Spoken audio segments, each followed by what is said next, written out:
মুসলিম vote ব্যাংকে consolidate করবার জন্য এই তোষণের রাজনীতি কারণে বলি হচ্ছে একটা প্রজন্ম। আজকে পশ্চিমবঙ্গের ছাত্রছাত্রীদের, পরীক্ষার্থীদের ভবিষ্যৎকে ধ্বংস করেছে তৃণমূল কংগ্রেস। এই ওবিসি তালিকা আবার এক্সট্রা 10%, কাদের থেকে কাটছেন? এরা হিন্দুরও কোনো উপকার করতে পারবে না, হিন্দু বিরোধী। জেনারেল কাস্টের থেকে 10% কেটে নিচ্ছে, আর যে মুসলমানদের খুশি করতে চাইছে তাদের তো স্কুল শিক্ষাটাই তুলে দিয়েছে। তারা পড়বে কোথায়? খারিজি মাদ্রাসায় পড়ে এখানে কি রিজার্ভেশনের সুযোগ পাবে? তো তাদের শিক্ষার জন্য যেটা স্কুল শিক্ষার দরকার, সেই স্কুলের ব্যবস্থাটাই তো তুলে দিয়েছে।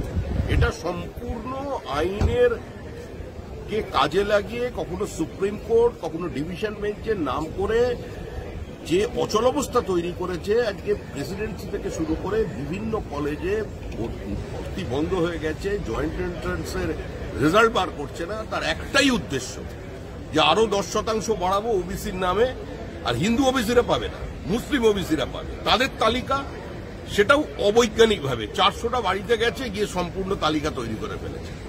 এই অস্বচ্ছতার জন্য আজকে ধ্বংস হয়ে যাচ্ছে সম্পূর্ণ শিক্ষা জগৎ।